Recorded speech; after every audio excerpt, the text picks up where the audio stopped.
สบายดีพี่น้องมื้อนี้เวลากินหอยโก้เมี่ยงดิบ Hello everyone today I'm eating spring roll Look at that everyone เดี๋ยวเบิ่งพี่น้องมองไป spring roll ก็เพียงนี่แต่หลายห่อเมี่ยงดิบพี่น้องเมี่ยงดิบซื้อคักคือได้พี่น้องเดี๋ยวนี้เราสิกินมื้อนี้มีถั่วเองพาไปเบิ่งด้วยกันดูเห็นบ่เอาเด้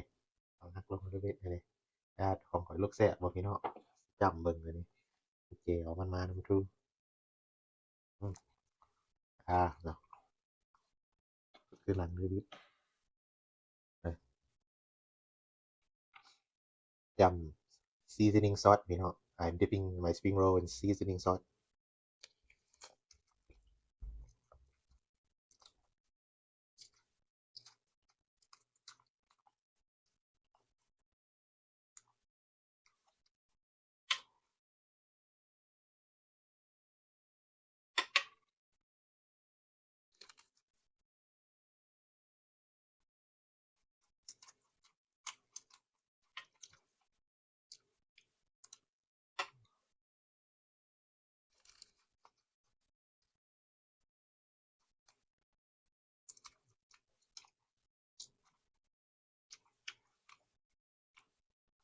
แซ่บพี่น้องมาเด้อมาทุกคน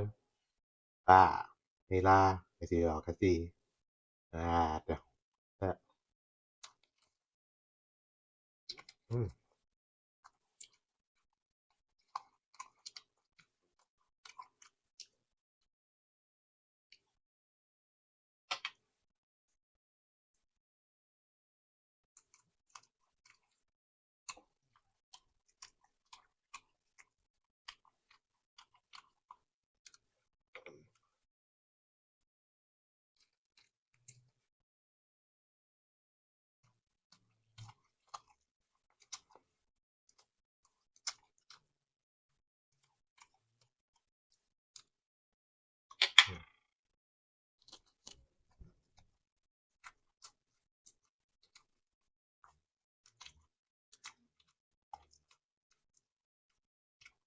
แซ่บแซ่บพี่น้อง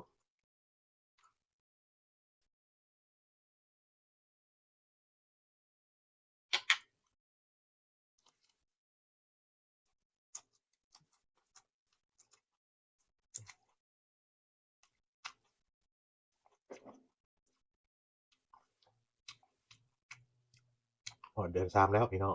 มันอุ่นขึ้นบรรยากาศว่ามันจะขึ้นฮอด60พุ่น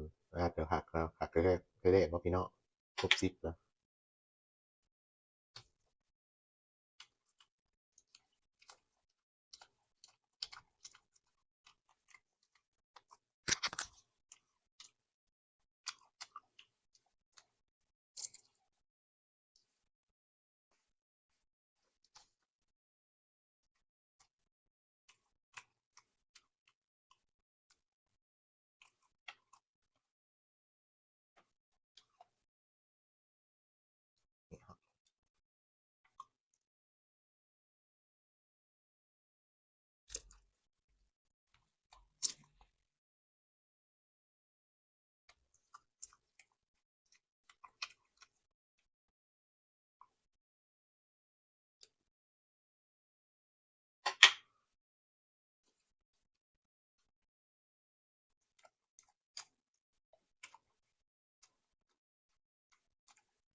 โอเคพี่น้องมื้อนี้เด้อหลากินเมี่ยงดิบมื้อนี้ spring roll